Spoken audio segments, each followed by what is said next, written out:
Volvemos para terminar, capítulo 28, versículos 5 hasta el 9. Y envió Isaac a Jacob, y fue a Padán Aram, a Labán, hijo de Betuel el Aramí, hermano de Ribca, madre de Jacob y Esab.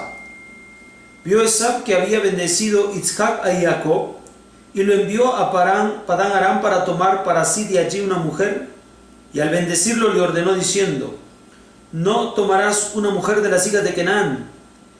Y que había oído Jacob a su padre y a su madre, y fue a Padán Aram.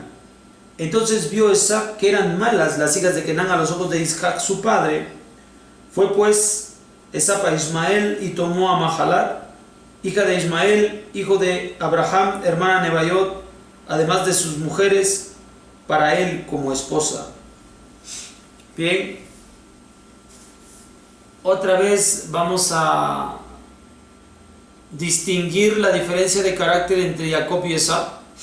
Jacob, obediente a su padre, siempre tomando en cuenta el propósito divino, y Esab con una forma de pensar más independiente con respecto de este plan, y sabedores de que poder encauzarnos en el plan divino es a través de la pareja perfecta, de la compañía, de la ayuda idónea, de la compañera, de también una buena estatura espiritual, las cuales hasta ahora sabemos se han encontrado en la tierra de Harán, como es el caso de Sará, el caso de Ribca.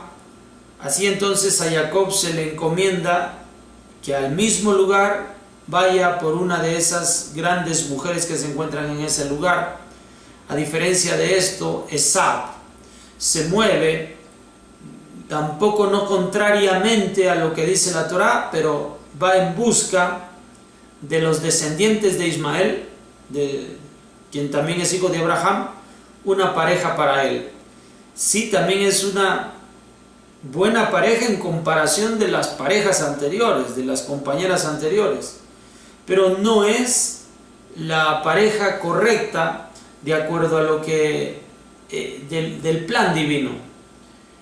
En el caso de Esab no trascenderá más, pero si Jacob hubiera equivocado en cuanto a la decisión de con qué pareja estar, hubiera sido más grave, hubiera sido grave tal desobediencia. Bueno, entonces tenemos aquí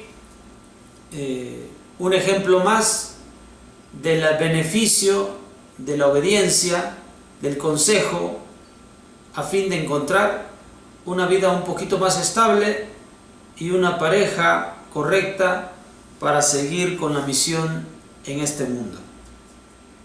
No queda más que decir para ustedes: Shabbat Shalom.